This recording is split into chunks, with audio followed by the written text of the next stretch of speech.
Meninos maiores andavam com baldes e panos lavando carros. Meninas com tabuleiros de bijuterias. Meninos com tabuleiros de pipocas, limonadas, cestas de pastéis e coxinhas. Homens com carroças de legumes e frutas, cada um inventando seu pregão. Ô olha jabuticaaba, laranja baiana, milho verde, milho verde.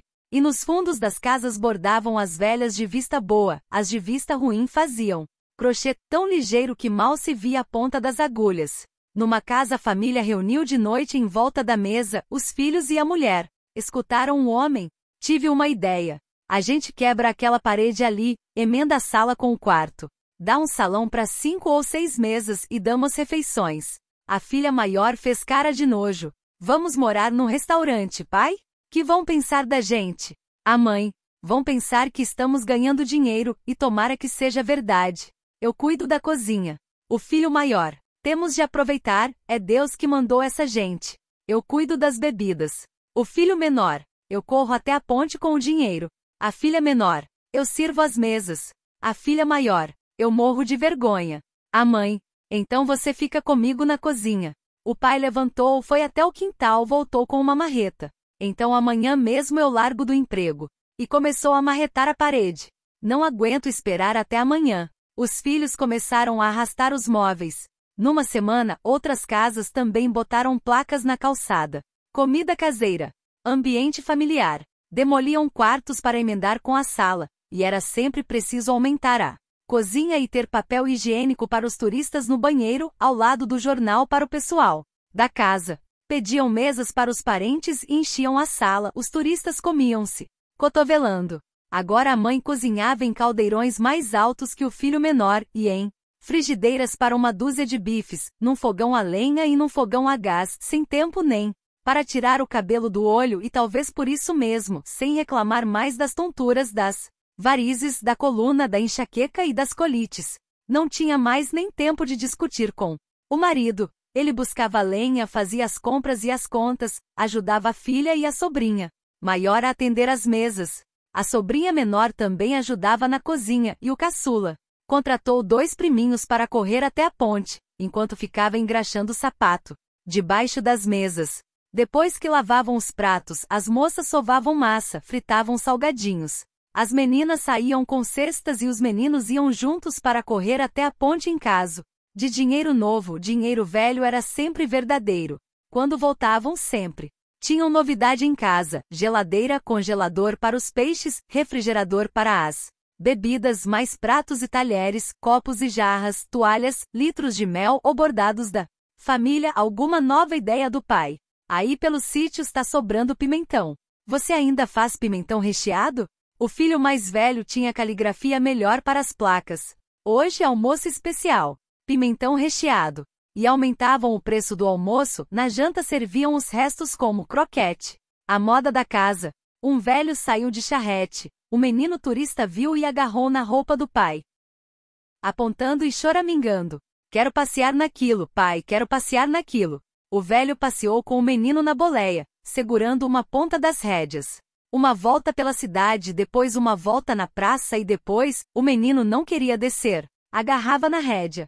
Mais uma volta, mais uma volta. O velho disse que também tinha um neto teimoso assim, ia dar mais uma volta. Pronto, então o turista enfiou a mão no bolso. O senhor faça o favor de cobrar. Quanto é? O velho falou que de jeito nenhum, era um prazer. Eu tenho neto nessa idade, criança é assim mesmo. Passeou com o menino e outro que subiu na esquina. Os dois pegaram as pontas das rédeas e um puxava de cá, outro puxava de lá, até que pararam admirados quando o cavalo começou a soltar troços verdes e fumegantes. Quando apearam, outros meninos já choravam puxando as roupas dos pais. Eu também quero, eu também quero. E os pais perguntavam quanto custava o passeio.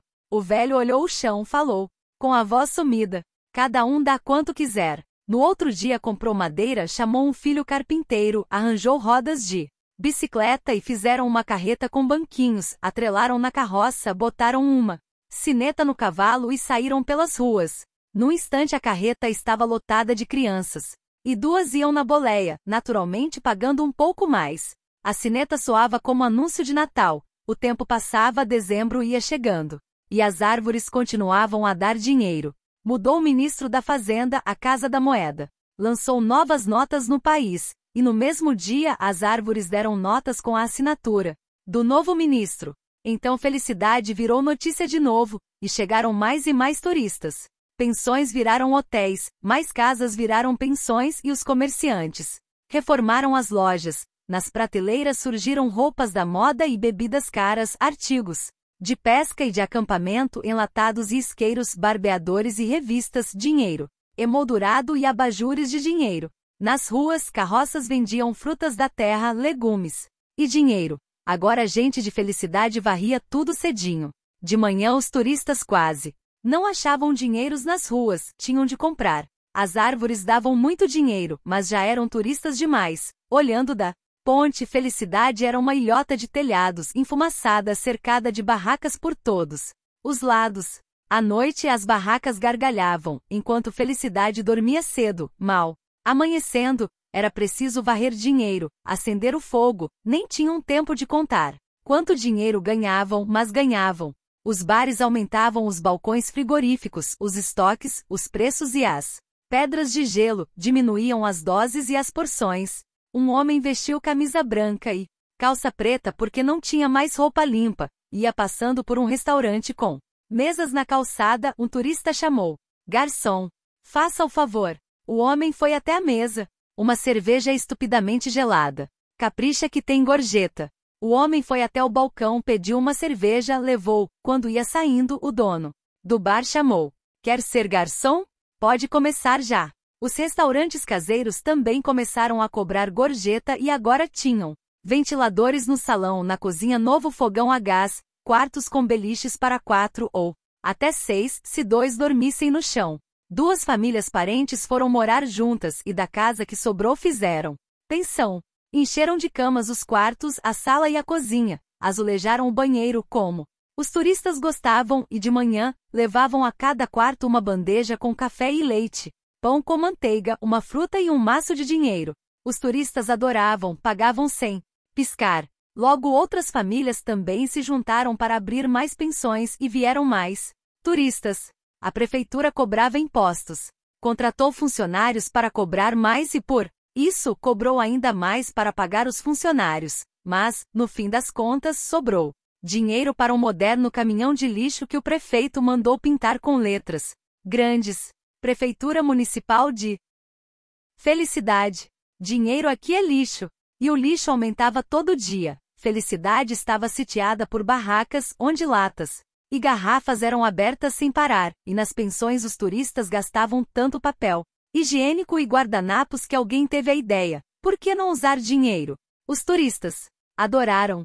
A fumaça das chaminés vivia sobre felicidade. Nas ruas, um trânsito de carros, ônibus, charretes enfeitadas e bicicletas. Agora os meninos pedalavam até a ponte.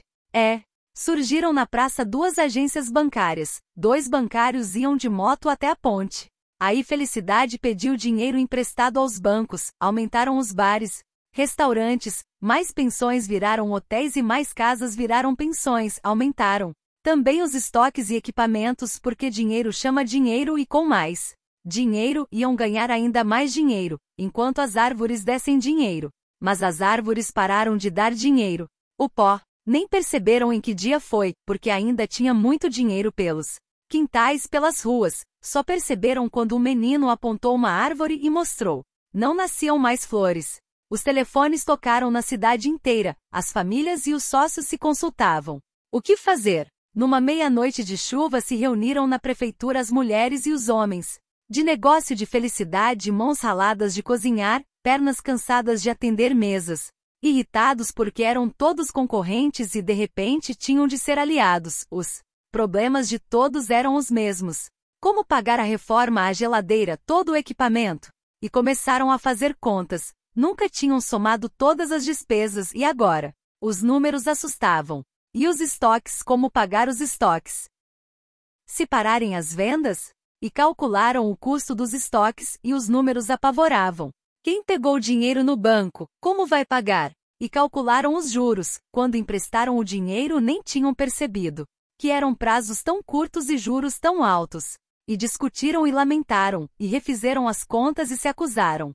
Só abri hotel porque você também abriu. E abriu na frente do meu, para dividir freguesia, senão hoje eu tinha com quê pagar o banco. Por que não ficou só com o restaurante? Numa democracia todos devem ter oportunidade. Então agora não reclame. Uma mulher levantou com olhos de ódio. Fui a primeira a vender crochê, mas logo tantas começaram que tive de abaixar o preço. Outras mulheres levantavam acusando, gritando. O prefeito pedia calma. Agora você pede calma. Por que não pediu quando começamos a abrir as lojas? Os impostos você cobrou direitinho. E vocês queriam o quê? Que a cidade virasse chiqueiro. Compramos 3 caminhões de lixo. Grande investimento. Quando os turistas forem embora, nosso lixo vai caber numa carroça. Pelo menos vamos ter de novo uma cidade limpa. Eu preferia um chiqueiro com dinheiro. Porco é o que não falta. Começo de briga. Deixa disso. Uma mulher desmaiou. Vamos botar a cabeça no lugar, gente. O que fazer? De manhãzinha eles sacudiram os meninos. Acorda, filho, levanta.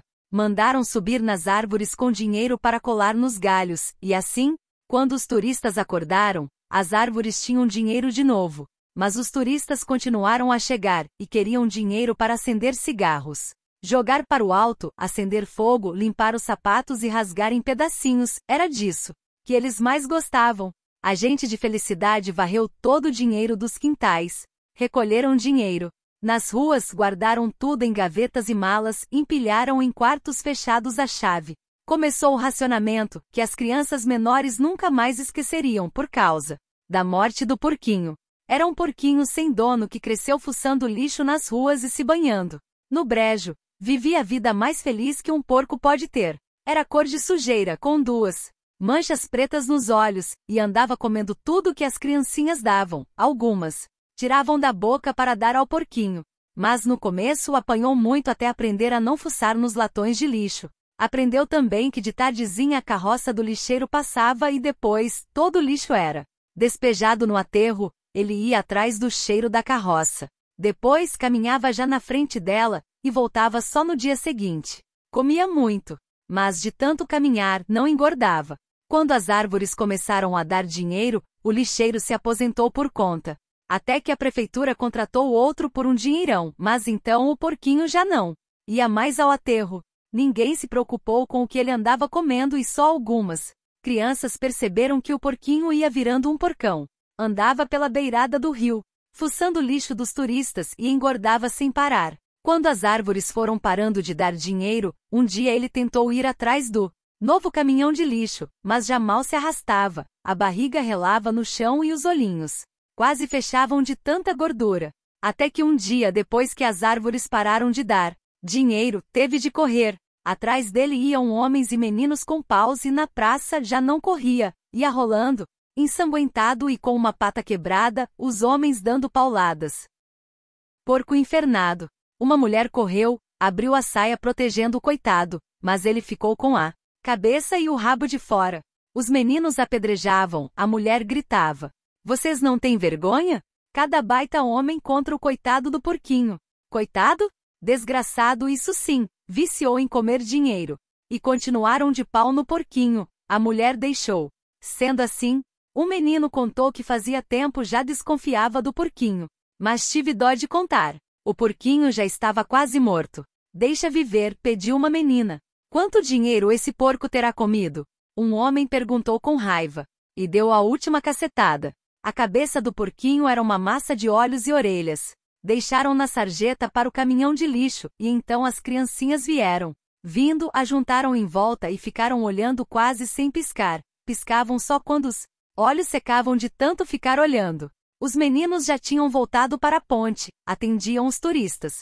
Chegavam mais turistas, viam as árvores, fotografavam. Aí queriam dinheiro. Os meninos davam uma nota a cada um. Não é tempo de safra, elas estão dando pouco. A família turista cercava o pai. Eu queria rasgar dinheiro, pai. Você falou para eles que iam ter dinheiro à vontade, dizia a mãe. Eu queria queimar dinheiro, pai. Então os meninos começaram a vender dinheiro. Logo os bares e lojas também começaram, e de novo os turistas puderam rasgar dinheiro à vontade. Quanto mais rasgavam e queimavam, mais aumentavam os preços. No começo, Uma nota verdadeira comprava uma dúzia de felicidades, nome inventado pelos meninos para o dinheiro das árvores. Depois, uma nota valia outra, duas valiam uma até que uma dúzia de notas verdadeiras comprava apenas uma felicidade. Os turistas também começaram a racionar. Você rasga metade, filho, sua irmã rasga a outra metade. Eu não quero rasgar, pai, quero queimar. Fogo não dá para dividir. E que graça tem queimar? Queime papel, ué. Então Felicidade já tinha ganhado bastante dinheiro. Todos pagaram os estoques, o banco, as reformas e o dinheiro acabou. Os meninos foram tirando dinheiro das árvores para vender, até que acabou também o dinheiro das árvores. Os turistas chegavam, queriam ver dinheiro nas árvores, queriam dinheiro nas mãos. Vieram de novo caminhões de reportagem das televisões e noticiaram para o mundo. As árvores tinham parado de dar dinheiro. E pararam de chegar turistas. Mas as árvores não pararam de crescer. Os quintais eram pura sombra, as árvores trançavam as galhadas, fechavam todo verde de folhas que se sufocavam, e as raízes também se trançavam, escapavam dos quintais, queriam entrar nas casas, e se enfiavam por baixo das calçadas. Arrebentavam o cimento e, com a insistência de uma força lenta, desarrumavam na rua os paralelepípedos. Os fogões esfriaram, mesas foram empilhadas e os colchões dos hotéis começaram a empoeirar. Tachos e panelões foram para os armários, as lojas arriavam. As portas, menos uma, que para o comércio de Felicidade uma porta bastava, e mesmo assim eram muitas portas e poucas haveriam de continuar. O trânsito tinha morrido de repente e agora no silêncio se ouvia de novo a igreja badalando as horas, como uma cidade de veraneio esperando o verão. Todos podaram raízes e galhos de suas árvores e começaram a esperar. De certo dariam mais dinheiro na próxima temporada como toda árvore. Um dia os meninos jantaram e se viram de repente sem cansaço e sem ter o que fazer, então saíram para a rua. Todos os postes estavam iluminados, alguns eram novos. Como se obedecessem a uma ordem antiga, foram se juntando debaixo do mais torto dos velhos postes, sentaram no meio-fio e ficaram olhando a rua sem ver nada. Estavam desanimados da vida. Um se levantou de repente. Que tal um pique-salva? Os outros não se mexeram. Tinham lidado com dinheiro, muito dinheiro, tinham sido meninos de negócio, tinham corrido atrás da fortuna. Que gosto tinha agora correr, uns atrás dos outros? Nas varandas as meninas olhavam os meninos, com eles casariam, seriam donas de casa, trabalhadeiras em pias e fogões, tanques e vassouras. Portanto, para que brincar agora se o futuro seria assim? Os velhos botavam cadeiras na calçada, mas quase não conversavam, de certo. Seriam de novo concorrentes no próximo verão. E nas casas os casais faziam contas, balanços e balancetes. Agora eram comerciantes com alvarás, licenças, taxas, impostos e compromissos. Enquanto isso, as árvores cresciam. O açougueiro voltou a sair toda manhã, e agora a caminhonete estava reformada e pintada com tintas achadas no lixo no tempo do dinheiro. Saía buzinando rouco, capô amarelo, chassi verde, um paralama azul, outro vermelho, e quando voltava, um dos paralamas estava sempre com uma batida nova. Vendida a carne, ele ia andar na beirada do rio, ia longe, até onde não tinham chegado os turistas e o anzol não enroscava em latas e garrafas, plásticos e sacos de lixo, linhas emaranhadas, brinquedos e roupas, fraldas e até um sapato que ele pescou. Um dia, nas margens, os turistas deixaram um rastro de ruínas, aterros de lixo que os cachorros cavucavam, restos de fogueiras, árvores cortadas, capinzais queimados e nas pedras e nos troncos, nomes de namorados escritos a faca, piche e esmalte de unhas. Onde antes pescava na sombra, agora ele encontrava árvores caídas, desbarrancamentos. Então deu de trazer sementes catadas nos quintais, mangas, abacates, goiabas e jambos, jamelões e cajus, laranjas e limas, pitangas, ameixas, mamões e todas as frutas que antes faziam de Felicidade um pomar. Agora era preciso procurar muito para achar um pé de fruta. As árvores de dinheiro sufocavam tudo. A mulher perguntou por que agora ele levava enxadão para pescar. Para plantar. Quem sabe um dia a gente possa pescar no rio com sombras e com frutas. Um dia, ela suspirou olhando as árvores do quintal. E continuou esperando novas flores. O açougueiro continuou plantando frutas. Felicidade esperou um ano, e as árvores não floriram. Amanheciam olhando os galhos. Quem sabe, hoje. Anoiteciam olhando os galhos. Amanhã, quem sabe. E todo dia as árvores cresciam, as raízes se enfiavam em cada fresta de cimento. Engrossavam, forçavam calçadas e meios fios, suspendiam alicerces, até que começaram a rachar as paredes, e as copas cobriam as casas com uma sombra úmida. Os telhados mofavam e as crianças viviam resfriadas. Então deu uma praga de lagartas comendo as folhas, milhões de lagartas. Depois deu uma praga de gafanhotos que comeram as lagartas e também os novos arrozais.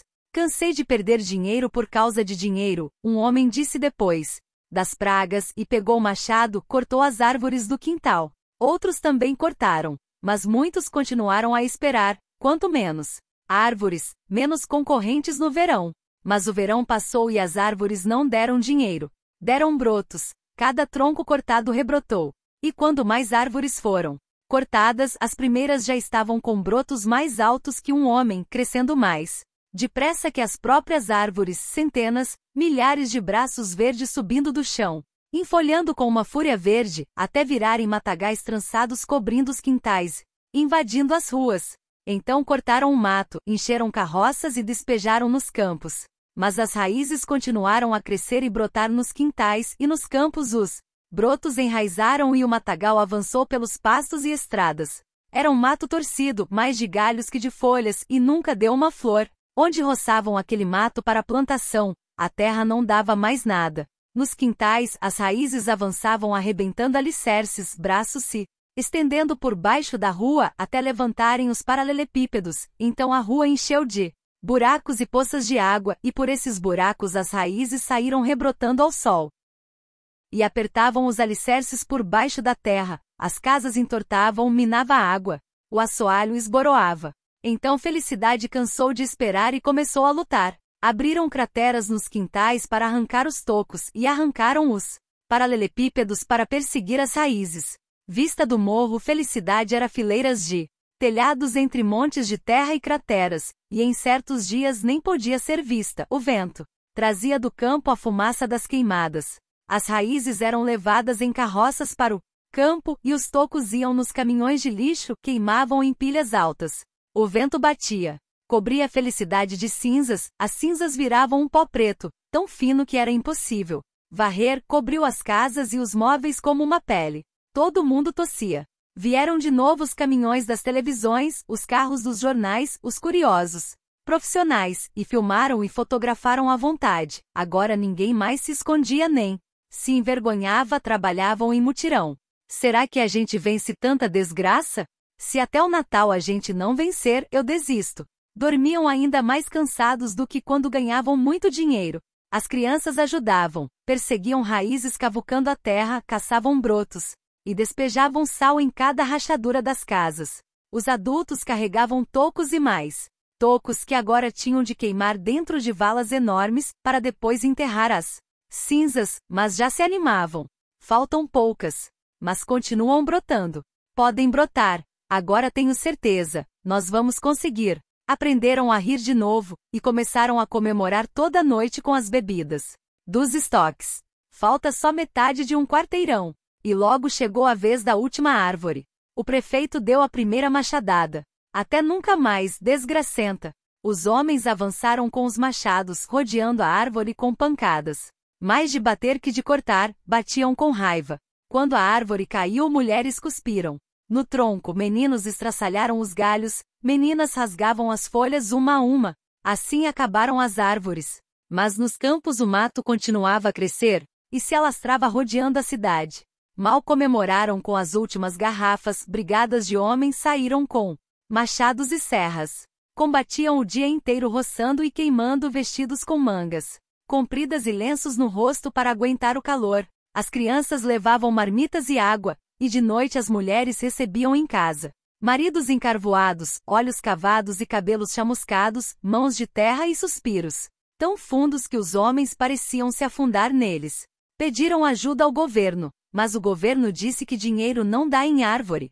Precisavam esperar e mesmo que esperassem muito, sempre seria pouco dinheiro para combater tanto mato.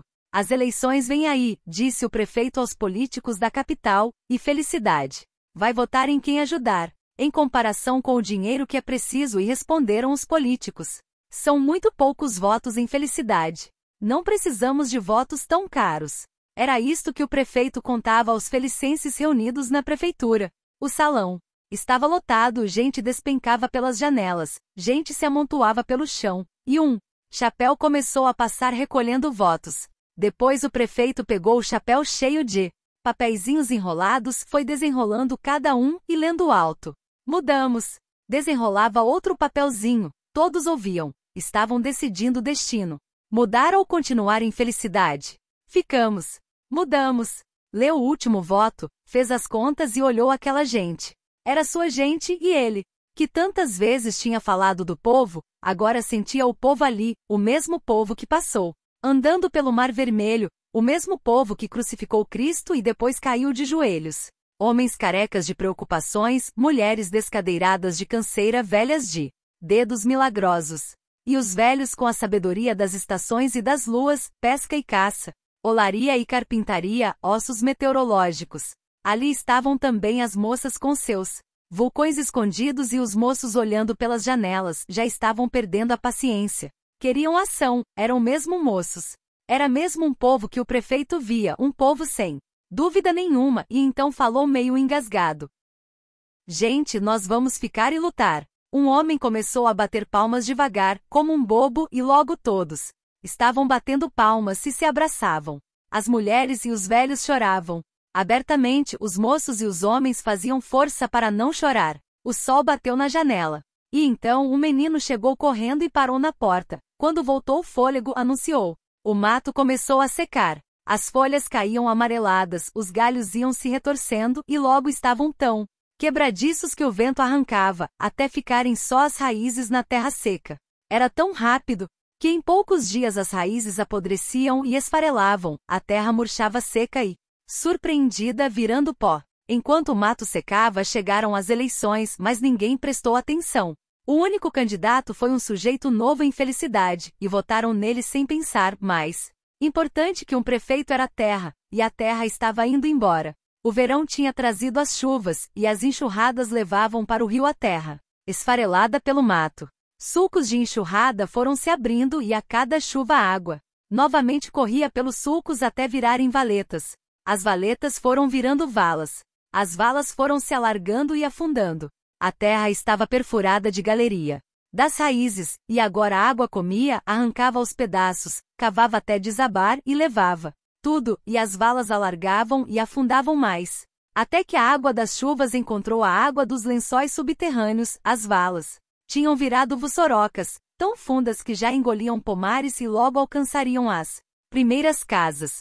Chovia, toneladas de terra desaguavam no rio, que corria barrento semanas inteiras. Ventava, e felicidade se cobria de pó. Foram ao novo prefeito. O que fazer? Mas o novo prefeito só queria cobrar impostos. O carteiro tinha largado o emprego para virar comerciante no tempo dos turistas. Agora era carteiro de novo, e era uma segunda-feira quando entregou uma sacola de cartas para metade das casas de felicidade. Vinham todas do cartório comunicando que, passado o prazo para registrar as casas conforme o testamento, elas passavam a ser da prefeitura. O prefeito começou a cobrar aluguel das casas, e felicidade se dividiu em duas.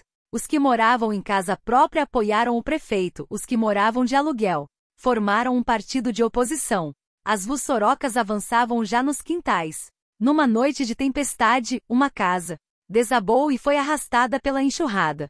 No outro dia todos foram ver os destroços. O prefeito e metade dos felicenses do lado de cada vussoroca, do lado de lá, os oposicionistas. Panelas, sapatos e uma boneca estavam embarreados no barranco. Na última hora a família tentou salvar o que podia, e quase não se salvam. Vou trocar os caminhões de lixo por tratores, o prefeito gritou para os oposicionistas. Depois de um tempo, alguém respondeu do lado de lá. Nós apoiamos.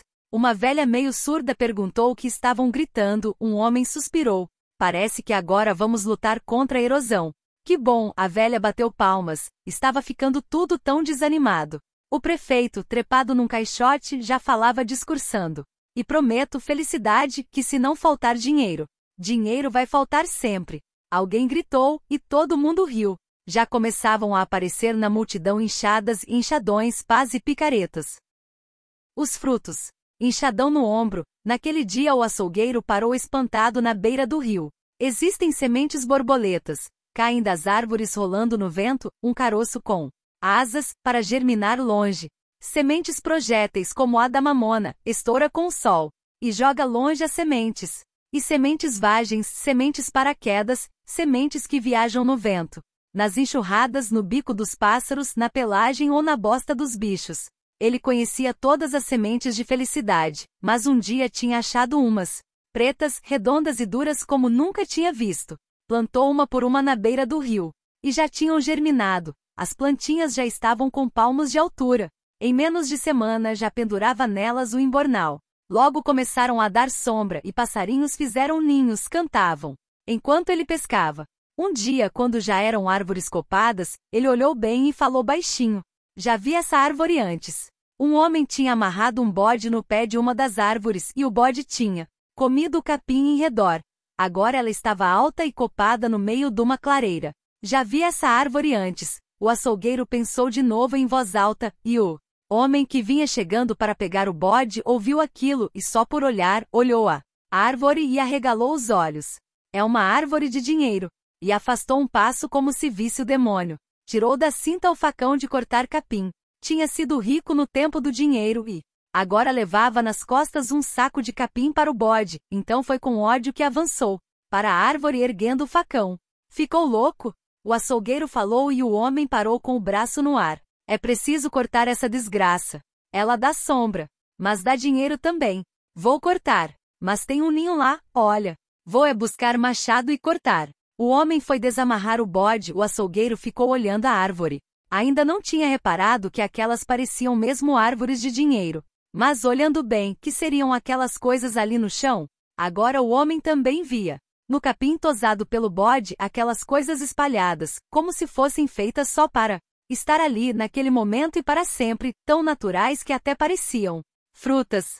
O açougueiro pegou uma e cheirou para acreditar. Nunca viu uma árvore dar fruta tão depressa assim. O homem já passava com o bode, tropeçando na pressa de ir buscar um machado. E se der dinheiro também? Melhor cortar logo. Mas escorregou, amassando uma fruta no capim. O vento levou o cheiro até o bêbado dormindo ali numa moita. Acordando, ele se levantou e pegou a fruta amassada. Olhou, cheirou, esfregou nos dedos uma gota do caldo. Será que é de comer? Tem jeito. Ouviram uma voz de mulher. Era a velha empregada do velho. Pão duro, e isso fez o homem lembrar das 3 sementes, da primeira árvore e das árvores. Todas, e puxou o bode pela corda, mas o bicho empacou mastigando uma fruta. Esse bicho come de tudo. O homem puxava a corda. Vou buscar o machado. Você sumiu. O açougueiro nem acreditava ver a velha de volta. Isso virou um inferno, o bêbado resmungou. Mas passou. Eu senti que devia voltar, a velha pegou uma fruta. Eu também. O bêbado lambeu no dedo uma gota de caldo. Senti que devia voltar. Mas será que é fruta de comer? Uma bem madura caiu no rio e antes que afundasse, os peixes já bicavam. Só tem um jeito de saber. O açougueiro mordeu. O bêbado e a velha morderam também. É gostosa. Cheirosa. Macia. Comiam com tanto gosto que o homem pegou uma. Olhou, cheirou. Dá mesmo vontade de. Os outros já comiam, cada um, a segunda e andavam em volta da árvore, procurando mais. O homem abriu a fruta, o caldo escorreu nos dedos. Lambeu, deu uma mordidinha, mordeu mais, e para comer com as 2 mãos, até desamarrou o bode. Fruta boa. E lembrando da árvore, engasgou. Mas será que não vai mesmo dar dinheiro mais? Se der, agora a gente já sabe o que fazer. O açougueiro jogou algumas frutas para os peixes. Agora sei por que voltei. O bêbado falou de boca cheia e a velha completou. Para comer essa fruta. É muito boa mesmo, o homem se lambuzava. Então por que jogar tantas? Pros peixes? Eles gostam. O açougueiro jogou mais algumas. Na cidade, todo mundo também gostou das frutas. Logo descobriram que davam suco, doce e geleia. As sementes davam colares e terços, e não havia nada melhor para os velhos usarem de fichas no baralho. As flores também eram cheirosas e bonitas. As árvores viviam cheias de abelhas. Então plantaram mais sementes na estrada, nas chácaras, até que as árvores se espalharam e chegaram aos quintais, e todo dia algum menino descobria que também eram árvores gostosas de trepar, melhores ainda para juntar passarinho, e continuaram dando frutos, sementes, flores, sombras, cantos e alegria para a felicidade. Por muito e muito tempo. O autor e os bastidores da obra. Depois de toda a confusão causada pela árvore de dinheiro, você ainda não está satisfeito? Pois bem, estas páginas são justamente para quem quer sempre um pouco mais. Nelas, você vai encontrar informações sobre Domingos Pellegrini, outros livros que ele escreveu e as circunstâncias que envolveram a criação desta obra. O contador de histórias. Domingos Pellegrini é escritor, jornalista e publicitário. Aventurou-se até na política como secretário da Cultura de Londrina, cidade paranaense onde nasceu, em 1949. As sementes de sua literatura vêm de longe. Viveu durante toda a infância, escutando os causos contados por mascates, peões da roça, caixeiros viajantes. Enfim, por pessoas de todo tipo, que frequentavam o salão de barbeiro de seu pai e a pensão administrada por sua mãe. Ao lado das muitas leituras, Domingos disse uma vez que gostaria de ter nascido numa biblioteca, ao lado das enciclopédias, essas narrativas que marcaram sua infância e influenciaram seu trabalho posterior. Tanto que ele mesmo, em vez de escritor, prefere se definir como um contador de histórias. E elas têm sido muitas. Depois de seu primeiro livro, O Homem Vermelho, 1977, que ganhou o Prêmio Jabuti, escreveu mais de uma dezena de outros, entre reuniões de contos, novelas e romances. No conjunto de sua obra predominam os livros voltados para o público infanto-juvenil, pelo qual Pellegrini tem um carinho especial. Sinto que escrevi bem. Quando uma criança pode ler fluentemente e com emoção, diz ele. Por isso, ele procura constantemente a simplicidade. A língua com que escrevo. Um livro é basicamente a mesma com que conto um caso a um amigo. Minha meta é escrever como quem fala a uma criança, resume Pellegrini. Árvore de inflação. E como será que Pellegrini teve a ideia de escrever sobre uma árvore de dinheiro, que vira de cabeça para baixo a vida dos moradores de uma cidadezinha? O escritor estava em Laje do Muriaé, um pequeno município do Rio de Janeiro, quando teve a inspiração. Lá, uns moços contaram uma história que ficou na cabeça do escritor. Eles diziam estar à espera de emprego nas futuras fábricas de arredondar tijolo, engarrafar fumaça e desentortar banana. E completavam que talvez nem fosse preciso esperar as fábricas, se crescessem depressa as árvores de dinheiro plantadas pelo prefeito. Claro que uma conversa dessas não ia passar em branco para um contador de histórias como Pellegrini. Logo virou livro. A obra tem um ingrediente curioso. Por trás da história envolvente e divertida, A Árvore que Dava Dinheiro trata de temas que costumam nos aborrecer quando aparecem no noticiário: economia e inflação. Embora não tenha intenção didática, o livro estimula a reflexão sobre a relação do homem com essa sua invenção tão genial quanto perigosa, o dinheiro. Pellegrini diz que o livro retrata, com uma visão crítica, os principais sistemas econômicos usados pela humanidade. Vale a pena reproduzir suas palavras. Os simplórios habitantes de felicidade, que vivem numa pacata pobreza, tornam-se espertos capitalistas quando as árvores começam a dar dinheiro. Como o dinheiro é tanto que gera tremenda inflação, a economia da cidadezinha, já que as notas se esfarelam ao sair de lá, regride para o mercado de troca. Daí evoluir para o mercado de turismo e serviços, sempre cometendo, porém, os erros éticos que emperram essas atividades, como a ganância. Afinal, quando os moradores percebem que aquelas árvores só trazem infelicidade, voltam a viver sem pensar apenas em dinheiro. Apesar de toda essa estrutura, Pellegrini sabe que o livro não teria decolado sem uma bela história. Afinal, diz ele, o jovem detesta moralismo e gosta de aventura e ação. Mesmo assim, o autor desconfia que a discussão de fundo ético estimulada pelo livro seja um dos segredos do sucesso de A Árvore que Dava Dinheiro. Escrita em 1981, a obra até hoje continua a encantar os jovens. Se isso for mesmo verdade, Pellegrini acertou também na mosca ao escolher o título. Ele chegou a pensar em outro, mais sintético, mais cinematográfico, até A Árvore de Dinheiro. Mas A Árvore que Dava Dinheiro tem, segundo ele, mais cara de Fábula de história com moral. Algo que para ele ainda é a maior carência da civilização brasileira.